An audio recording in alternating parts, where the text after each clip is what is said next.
अस्सलाम वालेकुम वरहमतुल्लाहि वबरकातुहू। एक ऐसी नमाज जिसके बारे में मुझे बड़ी हैरानी भी हुई बल्कि परेशानी हुई कि वो ऐसी नमाज है कि जिसका बहुत सारे लोगों को इल्म भी नहीं है। मुझे लगता था इस नमाज का सबको पता होगा, लेकिन बहुत लोगों को पता ही नहीं इस नमाज का कि ये नमाज भी पढ़नी चाहिए।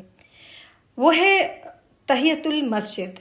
जब आप मस्जिद जाते हैं तो एंटर होकर आपने 2 रकत नफिल अदा करने होते हैं, और ये एक तरह से मस्जिद के एहतराम में, उसके प्रोटोकॉल में ये आपको 2 नफिल अदा करने होते हैं।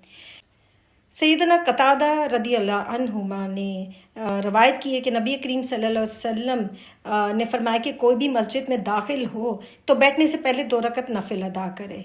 इसी तरह एक और हदीस है जो हज़रत जाबिर बिन अब्दुल्ला रदी अल्लाह अन्हुमा से रवायत है कि नबी करीम सल्लल्लाहु अलैहि वसल्लम पर मिंबर पर जुम्मे के दिन खुतबा दे रहे थे तो एक आदमी एंटर हुआ, तो बैठ गया। तो आप सल्लल्लाहु अलैहि वसल्लम ने उसको पूछा कि क्या तुमने 2 रकत नफिल पढ़ ली हैं? तो उसने कहा नहीं। तो आप सल्लल्लाहु अलैहि वसल्लम ने कहा कि जाओ पहले वो पढ़ कर आओ।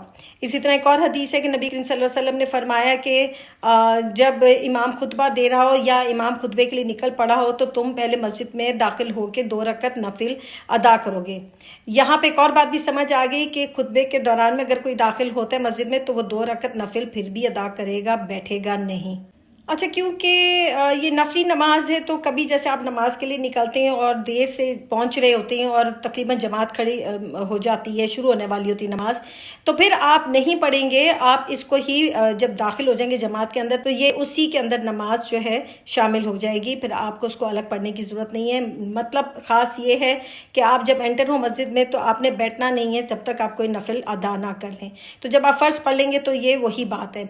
अब इसमें दूसरी बात ये कि हाँ, अगर वक्त है और इतना कि आप आराम से पढ़ सकते हैं तो फिर आप ज़रूर अदा करें उसको। इसी तरह एक और मसला है कि मकरूह औकात में इस नमाज को कैसे पढ़ी जाए। तो अमूमन ऐसा होता है कि जब आप असर के वक्त जाते हैं तो अभी नमाज शुरू नहीं हुई थी तो आप पढ़ सकते हैं, और अगर आप बाद नमाज असर मगरिब की अगर आप बात करें तो मगरिब की भी जब अजान हो जाती है तो नमाज का वक्त दाखिल हो जाता है, उस वक्त भी आप पढ़ सकते हैं। हाँ, अजान होने से पहले नहीं, लेकिन जब अजान हो जाए तो फिर आप पहले 2 रकत तहियतुल मस्जिद पढ़ेंगे और उसके बाद आप मगरिब के फ़र्ज़ अदा करेंगे। लेकिन इमाम अबू हनीफ़ा कहते हैं कि ऐसे मकरूह औकात में नहीं पढ़नी होती है।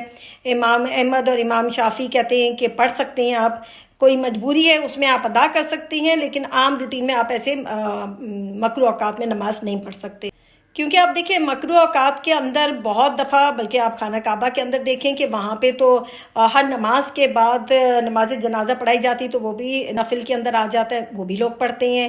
फिर किसी के फ़र्ज़ रह गए हों, किसी को याद आ जाए मेरे फजर के फ़र्ज़ रह गए या ज़ोहर के रह गए, वो भी बाद नमाज असर उसको अदा कर सकते हैं। या किसी के बहुत परेशानी है उसको इस्तिखारा करना है तो वो 2 नफिल अदा करके वो पढ़ सकता है। अच्छा, ख़ास बात तो ये है मेन कि क्या तहियतुल मस्जिद आप मस्जिद के अलावा कहीं और पढ़ सकते हैं? बिल्कुल भी नहीं।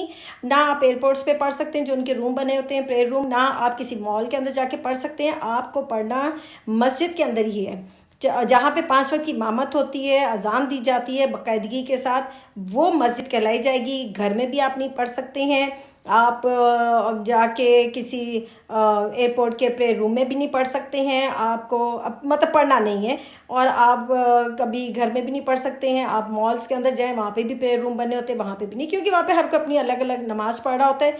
तो वहाँ पे जमात नहीं होती है, वहाँ अजान 5 वक्त की नहीं प्रॉपर तरीके से होती है, फजर की नहीं होती, वो मॉल्स बंद होते हैं। तो इस तरह से बहुत सारी मामलात हैं।